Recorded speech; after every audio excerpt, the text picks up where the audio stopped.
Of total uncertainty in the final results को, और precision accuracy को भी हम पढ़ चुके हैं। तो आज हम देखेंगे कि इनसे रिलेटेड कैसे क्वेश्चंस आपके लिए पूछे जा सकते हैं। तो आइए कुछ प्रैक्टिस स्टार्ट करते हैं। सबसे पहले क्वेश्चन देखिए, the question is precision is all about precision accuracy. Question है of the following readings of the length which is more precise. आपको ऑप्शंस दिए हुए हैं 430 मीटर, 430.5, 430.55, 430.565।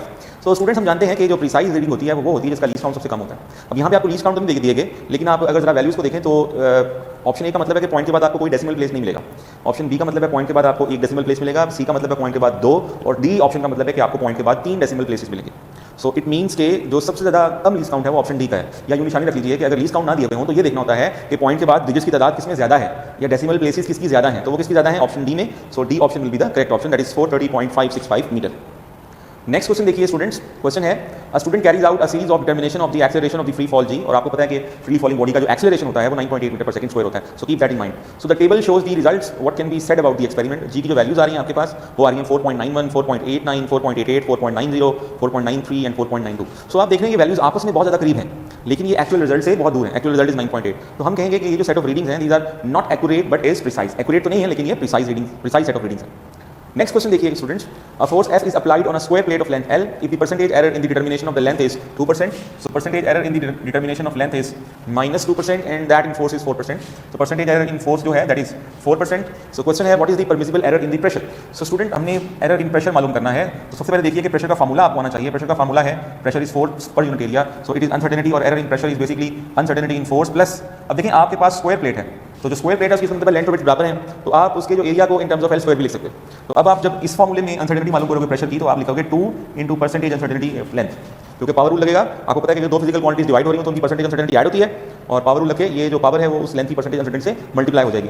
सो एक जो इंपॉर्टेंट चीज़ का यहाँ पर आपने ख्याल रखना है वो ये कि यहाँ पर आपको लेंथ में भले माइनस में परसेंटेज अनसर्टेनिटी एरर दिया हुआ है, लेकिन जब आपने एरर कैलकुलेट करना है तो सिर्फ आपने उसका मैग्नीट्यूड इस्तेमाल करना है। सो it will be 4 + 4 and the answer will B 8%। देखिए ना, अगर आप इसका माइनस साइन भी यहाँ पर इस्तेमाल करते तो इसका मतलब है 4% माइनस 4%, वो तो 0 हो जाता। Now that is not possible. जैसे कि मैंने आपको पहले भी बता चुका हूँ कि दो गलतियाँ मिलकर एक दूसरे को ठीक नहीं कर देती।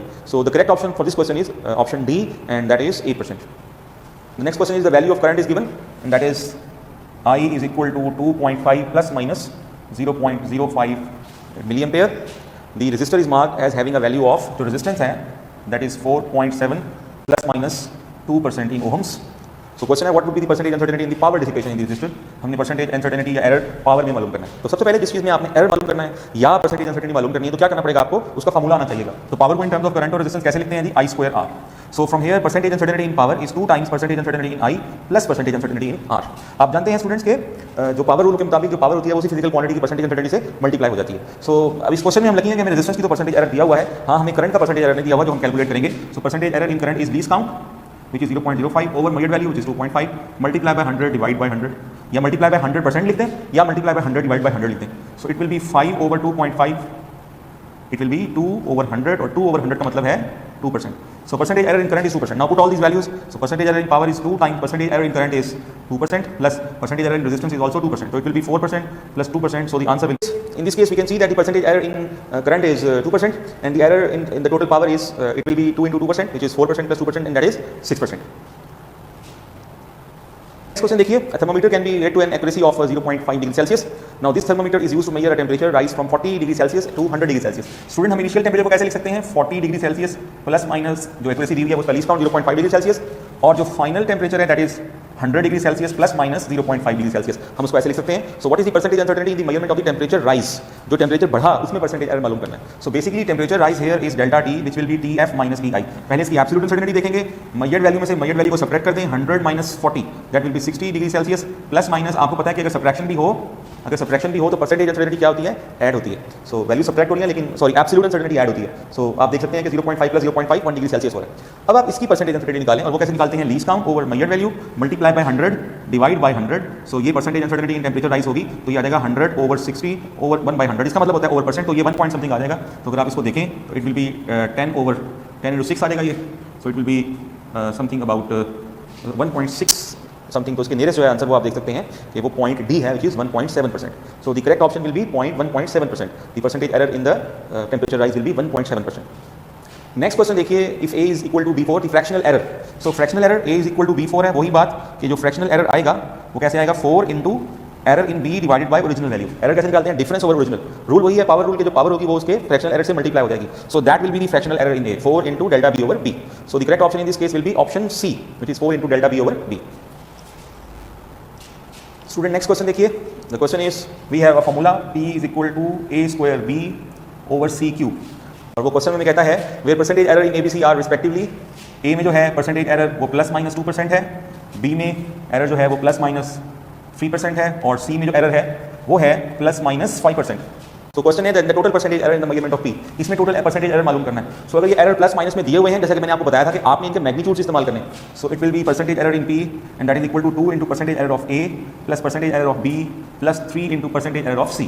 सो 2 into percentage error in a is 2% plus percentage error in b is 3% plus c में percentage error is 5%। So answer will be 4% plus 3% plus 15% and the answer is 22%। So you can सी कि अगर हम इसकी तमाम एरर्स को add करें power rule के मुताबिक, तो the correct answer is option C, which is 22%। Next question देखिए। The length of the rod is 10.15 plus minus 0.06 centimetre. It is 10.15 plus minus 0.06 centimetre. तो वो क्वेश्चन देता है कि what is the length of two such rods. इस तरह के दो रॉड्स की लेंथ क्या होगी? इसका मतलब है ये L1 है, ये L2 है। तो आपने सिंपली क्या करना है, इनको ऐड कर देना है। Let L is equal to L1 plus L2। So ये एडिशन रूल से क्वेश्चन है, आप देख सकते हैं कि अगर आप इन दोनों को ऐड करें तो इट इज 20.30 प्लस माइनस। आपको पता है कि during addition absolute uncertainty add होती है, so that will be equal to 0.12 centimetre. So in this regard the correct option will be option D. Option D is 20.30 plus minus 0.12 centimetre. So next question देखिए students. Group of students are told to use metre stick to find the length of a hallway. They make 5 independent measurements which is 4.5 metre, 4.5 metre, similarly it is 4 metre, 3.5 metre and 3.5 metre. So हमने ये choose करना है कि how should they report their best estimate of the length of the hallway. So ये जो question है ये average rule से रिलेटेड है। सो सबसे पहले तो हमें एवरेज फाइंड करनी पड़ेगी। एवरेज आप जानते हैं कि it is the sum of things divided by number of things. So आपको तो वैसे ही पता लग रहा है कि जो एवरेज है इसमें ये 4 आ रही है।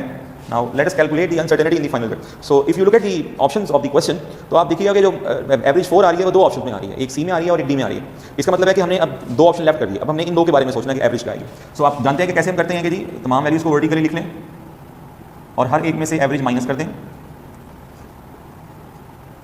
So it's answer will B 0.5, 0.5, 0.0, 0.5, 0.5। आप जानते हैं मैंने आपको क्या कहा था कि आपने सिर्फ पॉजिटिव वैल्यू यूज़ करनी है। तो अगर आप जो है वो इसको देखें तो जवाब -0.5 आता है, लेकिन सिर्फ आपने मैग्नीट्यूड लेना है। सो जो एरर होगा वो इसका मीन होगा, that will B 0.5 plus 0.5 plus 0.0 plus 0.5 plus 0.5 over 5। Students इस चीज़ को आप जरा गौर कीजिए।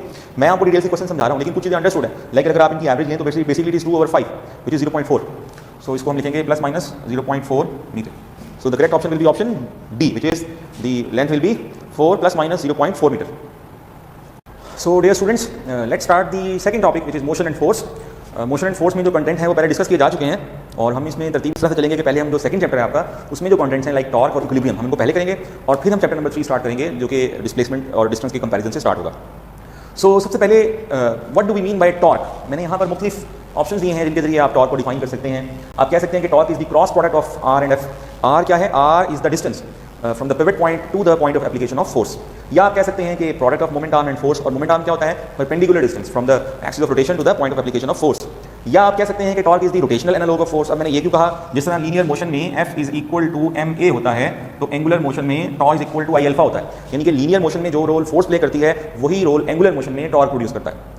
या आप इसको कह सकते हैं कि it is the turning effect of the force, या आप इसको कह सकते हैं कि it is the rate of change of angular momentum. जैसा कि आप देख सकते हैं equation tau is equal to del L over t, law of conservation of angular momentum. इसी इक्वेशन से आप स्टेट कर सकते हैं कि if tau is 0 it means del L is 0, यानी कि change in angular momentum is 0, it means कि angular momentum will remain constant. या फिर आप इसको लिख सकते हैं कि it is the product of moment of inertia and angular acceleration, यानी कि tau is equal to I alpha. So these are all the different means जिनसे आप टॉर्क को डिफाइन कर सकते हैं। बेसिकली आप इसकी ये दो डेफिनेशन पढ़ते हैं, बाकी सारी इसकी कैरेक्टरिस्टिक्स हैं, लेकिन हम इनको भी टॉर्क कह सकते हैं। सो स्टूडेंट्स, अगर आप टॉर्क के एक्सप्रेशन को देखें which is tau is equal to r cross F, तो एक चीज़ जो आपने ध्यान में रखनी है, इट्स अ क्रॉस प्रोडक्ट। ये क्रॉस प्रोडक्ट है, और जो क्रॉस प्रोडक्ट है वो कम्यूटेटिव नहीं होती। सो आप इसी टॉर्क को tau is equal to F cross r नहीं लिख सकते, because it is not commutative. तो इस चीज़ का आपने ख्याल रखना है। अब आप अगर इसकी डायरेक्शन देखना चाहते हैं टॉर्क की, तो इसकी डायरेक्शन हम राइट हैंड रूल से डिटरमाइन करते हैं। सपोज हमारे पास this is vector R and this is vector F, और हमने आर क्रॉस एफ यानी कि टॉर्क की डायरेक्शन मालूम करनी है। सो स्टूडेंट, ये एक क्रॉस प्रोडक्ट है, और किसी भी क्रॉस प्रोडक्ट की जो डायरेक्शन है it can be determined with the help of right hand rule. And what is right hand rule? Right hand rule ये कहता है कि जिन दो वेक्टर्स के दरमियान आपने डायरेक्शन मालूम करनी है, सबसे पहले उनकी टेल्स को आप कंबाइन करें।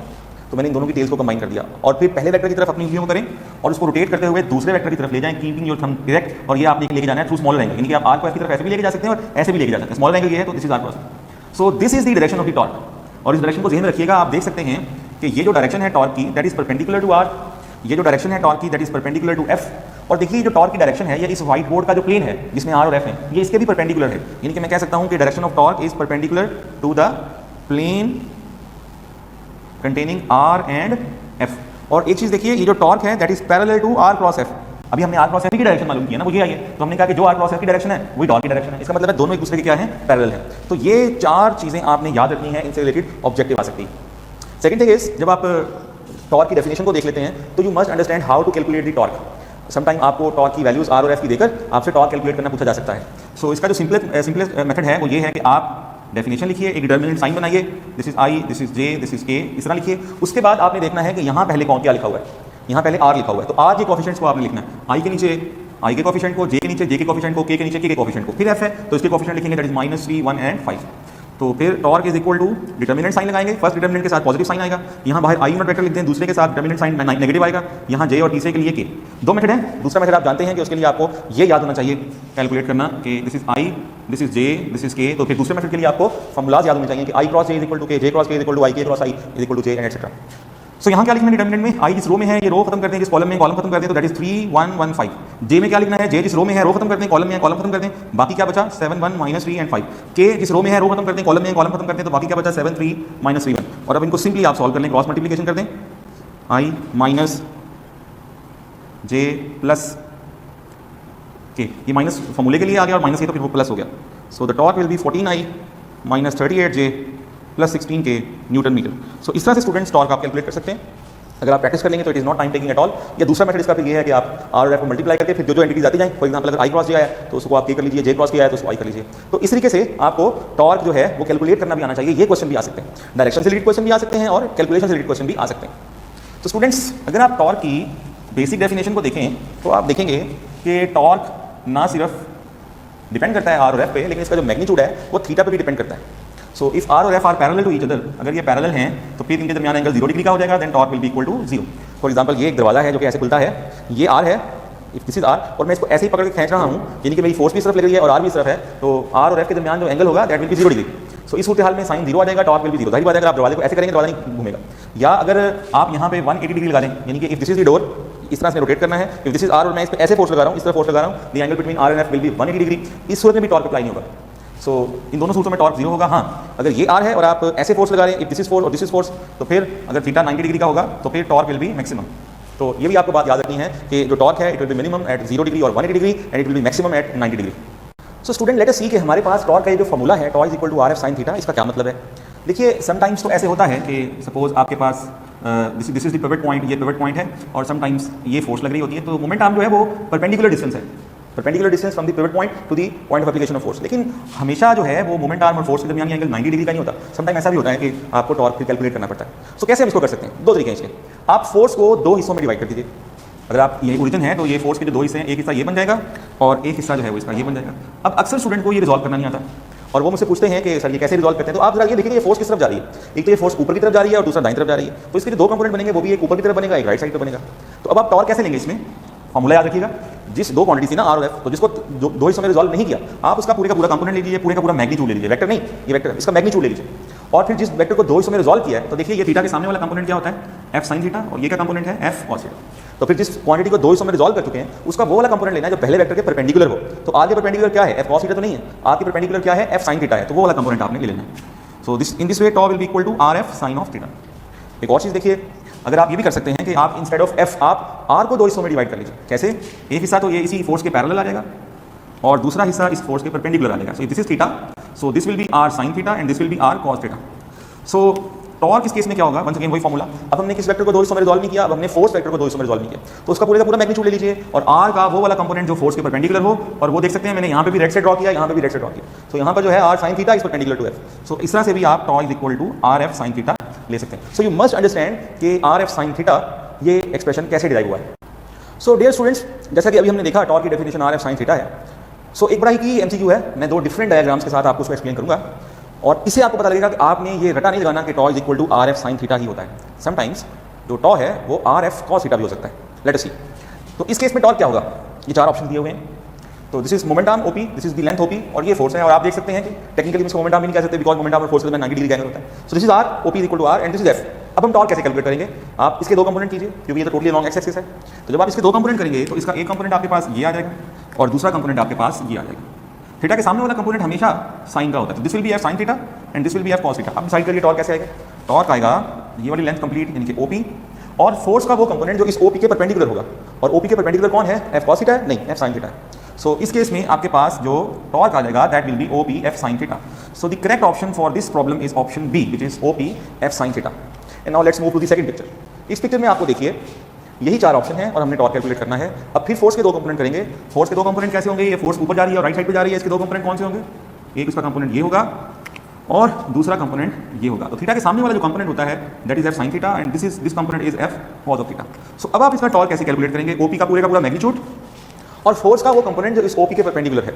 अब देखिए क्या ओपी के परपेंडिकुलर एफ साइन थीटा है या एफ कॉस थीटा है, ओपी के परपेंडिकुलर एफ कॉस थीटा है। एफ साइन थीटा तो ओपी के पैरेलल है, तो यहाँ पे क्या आएगा, फोर्स का वो कंपोनेंट जो ओपी के परपेंडिकुलर है and that is F cos theta. So अब इस केस में इस डायग्राम में जो हमारे पास टॉर्क है इसका जो करेक्ट ऑप्शन है that is option C. So student you can see के विद रिस्पेक्ट टू एंगल कैसे हमारे लिए पास एक ही डायग्राम के जो आंसर हैं वो मुख्तलिफ आ जाएंगे। So I hope now you understand the concept that how to apply tau is equal to are F sine theta. So students when you calculate the torque तो आपको कुछ चीज़ें पता होनी चाहिए कि जो एंटी क्लॉकवाइज टॉर्क होता है दैट इज पॉजिटिव और जो क्लॉकवाइज टॉर्क होता है दैट इज नेगेटिव। और टॉर्क का जो ऐसा यूनिट है ये न्यूटन मीटर है, जॉल नहीं है। नो डाउट न्यूटन मीटर और जॉल बराबर होते हैं, लेकिन ऐसा अथॉरिटीज कहती हैं कि ये कोशिश करें कि do not mix the unit of vectors and scalars. So torque is a vector तो इसका यूनिट न्यूटन मीटर है, जबकि work is a scalar, energy scalar तो उसका यूनिट जो है वो जॉल है। Now what do we mean by the physical significance of the torque? Torque क्या करता है, इसकी फिजिक्स में क्या इंपॉर्टेंस है। देखिए according to Newton second law जैसे हमारे पास इक्वेशन होती है F is equal to ma, similarly हमारे पास एक इक्वेशन होती है tau is equal to I alpha. So यहाँ से अगर आप देखें तो a is equal to F over m और यहाँ से आप देखें तो alpha is equal to tau over I. It means कि अगर किसी बॉडी पर कोई फोर्स लगती है तो वो फोर्स उसमें लीनियर एक्सेलरेशन प्रोड्यूस करती है। So just as force produces the linear acceleration in the given body, torque produce the angular acceleration. So force determines linear acceleration, produces linear acceleration, while torque determines the angular acceleration. आगे जाके हम देखेंगे कि अगर आप चाहते हैं कि एक बॉडी कंप्लीट इक्विलिब्रियम में हो तो उसके लिए फोर्स भी जीरो होना चाहिए और टॉर्क भी, सो दैट अगर फोर्स जीरो होगी तो लीनियर एक्सेलरेशन जीरो होगा और अगर टॉर्क जीरो होगा तो एंगुलर एक्सेलरेशन जीरो होगा। अब टॉर्क से जो रिलेटेड क्वेश्चंस हैं, टॉर्क एंड इक्विलिब्रियम से रिलेटेड, मैं आपको उनकी एक दो की व्हाइट बोर्ड पर प्रैक्टिस करवाऊंगा और फिर हम नेक्स्ट जो है वो उसके कुछ एमसीक्यूज की प्रैक्टिस करेंगे। तो सिंपलेस्ट ऑफ ऑल क्वेश्चन आप देख सकते हैं कि हमारे पास ये एक मीटर रॉड है। मीटर रॉड से रिलेटेड जितने भी टॉर्क के कैलकुलेशन के प्रॉब्लम्स आएंगे उनसे रिलेटेड एक बात याद रखिएगा, जब लफ्ज यूनिफॉर्म इस्तेमाल हुआ हो तो जो सेंटर ऑफ ग्रेविटी होता है वो बॉडी का ज्योमेट्रिकली सेंटर होता है, यानी कि मीटर रॉड का ज्योमेट्रिकल सेंटर कहाँ होता है 50 सेंटीमीटर पर। तो फिर 50 सेंटीमीटर पर जो है वो सेंटर ऑफ ग्रेविटी है। अब एक सिंपल सी सिचुएशन आपको दिखाई गई है कि यहाँ पर हमारे पास एक सिचुएशन है जिसमें सेंटर ऑफ ग्रेविटी पर ही आपका पिवट पॉइंट है। एक फोर्स लग रही है at 20 centimetre distance from the origin, एक फोर्स लग रही है from 70 centimetre from the origin, और हमने ये फोर्स मालूम करनी है प्रोवाइडेड कि body is in equilibrium, is in rotational equilibrium as well as translational.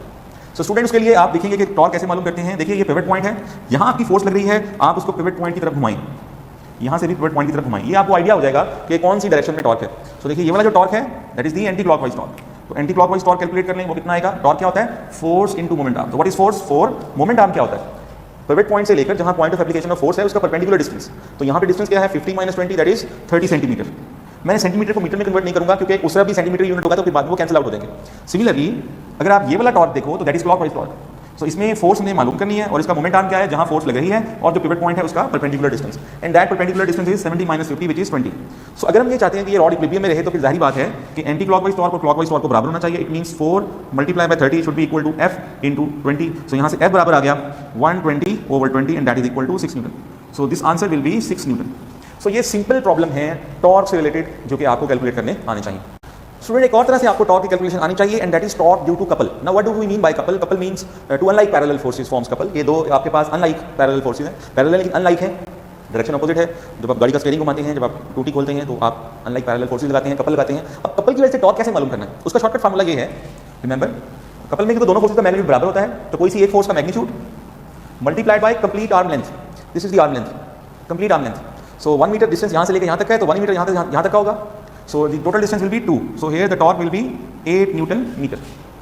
So दोबारा देखिएगा, कोई सी एक force multiply by complete arm length, but अगर यही आर्म लेंथ हमारे पास थोड़ा सा टिल्ट हो जाए, this is the same 4 Newton force, this is the same 4 Newton force and this angle is let's say 30 degree. ये जो हमारे पास एंगल है ये 30 डिग्री हो जाए और ये डिस्टेंस वही हमारे पास से 2 मीटर है। अब आप टॉर्क कैसे कैलकुलेट करेंगे? अब आप देखिए कि ये जो r है ये f के परपेंडिकुलर नहीं है। अब आप फिर इसके दो कंपोनेंट करेंगे। कैसे? इसके देखिए दो कंपोनेंट कौन से बन सकते हैं? This one and this one. इस वेक्टर के दो कंपोनेंट एक ये बन सकते हैं, एक ये बन सकते हैं। थीटा के सामने वाला कंपोनेंट हमेशा क्या होता है? साइन से रिलेटेड होता है, और दूसरा कंपोनेंट क्या है? r cos theta. तो अब टॉर्क हम कैसे कैलकुलेट करेंगे स्टूडेंट्स? तो आप ये देखिए फोर्स का तो कोई सा एक कंपोनेंट, दोनों फोर्सेस सेम है तो कोई सी एक force multiply by complete arm length. अब आर्म लेंथ कौन सी है? आर्म लेंथ वो है जो इस फोर्स और इस फोर्स दोनों के परपेंडिकुलर है। वो कौन सी है? क्या वो r sin 30 है या वो r cos 30 है? तो डेफिनेटली ये वाली जो लेंथ है ये इसके भी परपेंडिकुलर है और ये वाली लेंथ इसके भी परपेंडिकुलर है। तो ये आपके पास आ जाएगा r cos of 30। So 4 r की वैल्यू कितनी है जी? 2, और यहाँ पर फिर एंगल्स की वैल्यूज काम आएंगी जो मैंने आपको सबसे स्टार्ट में बताया था फर्स्ट इंट्रोडक्टरी लेक्चर में कि आपको ये चीजें करनी है। तो cos 30 आपके नजदीक कितना होता है? That is cos 61/2, cos 30 √3 by 2। तो ये से कैंसिल आउट हो गए, 4 × √3 newton metre is the answer. So students at the end हम आपसे दो सवाल करते हैं। पहला क्वेश्चन आप देख सकते हैं कि लिखा हुआ है कि can a body rotate about its centre of gravity. आपने इसका आंसर सोचें। और दूसरा क्वेश्चन है कि can a body rotate about its centre of gravity under the action of its weight. So आप में से कितने लोग ऐसे हैं जो कि कहते हैं कि yes a body can rotate about its centre of gravity? Well इसका आंसर है कि yes a body can rotate about its centre of gravity. और से एग्जाम्पल देखिए, मैंने इस पॉइंटर को अपने इसके सेंटर ऑफ ग्रेविटी पे बैलेंस किया है।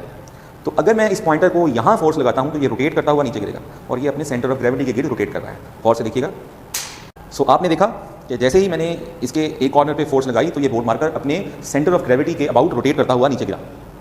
अब आप सोचेंगे सर हमारी बुक में तो क्वेश्चन था कि बॉडी कैन नॉट रोटेट। बिल्कुल वो था क्वेश्चन, लेकिन वो क्वेश्चन पूरा ये था कि can a body rotate about its centre of gravity under the action of its wait. देखिए अगर एक बॉडी पर जो भी फोर्स लग रही है वो सिर्फ उसके वेट ही है तो क्या वो रोटेट कर सकता है? अगर कर सकता होता तो ये पॉइंटर रोटेट करता। आप देख सकते हैं कि ये जो पॉइंटर है ये अपने सीजी के अबाउट रोटेट नहीं कर सकता। उसकी वजह यह है कि एक ही फोर्स लग रही है, वो इसके वेट की फोर्स है जो यहाँ लग रही है, और यही इसका पिवट पॉइंट भी है। जिस पॉइंट को आप पिवट पॉइंट कंसीडर करते हैं उस पॉइंट पर अगर फोर्स लगाई जाए तो कोई टॉर्क प्रोड्यूस नहीं होता। ये देखिए वेट की फोर्स नीचे की तरफ लग रही है, लेकिन इसका इसमें मोमेंट आर्म जीरो है। ये पिवट पॉइंट है, अगर यहाँ फोर्स लगाता तो ये डिस्टेंस जो है ये मोमेंट आर्म होता, लेकिन अगर ये सीजी है और यही फोर्स लगा रहा हूँ तो इस केस में मोमेंट आर्म जीरो है। सो अगर मोमेंट आर्म जीरो है तो torque is equal to LF। So if your moment arm is zero then torque is equal to zero. जबकि जो फर्स्ट केस था उसमें आप देखिए कि मोमेंट आर्म था, ये सीजी है, ये पिवट पॉइंट है, यहाँ फोर्स लगा रहा हूँ, तो जब यहाँ फोर्स लगा रहा हूँ तो ये मोमेंट आर्म है। So where this moment arm is वहाँ पर हम टॉर्क मालूम कर सकते हैं। सो स्टूडेंट्स टुडे हमने देखा टॉर्क की सिग्निफिकेंस को, उसको कैलकुलेशन के मेथड को। टॉर्क और इक्विलिब्रियम एक ऐसे दो पार्ट्स हैं जिनको मिला के हम कुछ प्रॉब्लम्स भी सॉल्व करेंगे नेक्स्ट लेक्चर में। तो आज के लिए आपका होमवर्क ये है कि आप लोगों ने जो आपकी टेक्स्ट बुक है उसमें टॉर्क से रिलेटेड जितनी भी एग्जाम्पल्स और न्यूमेरिकल्स हैं उनको सॉल्व करना है। So till the next lecture it's अल्लाह हाफिज़।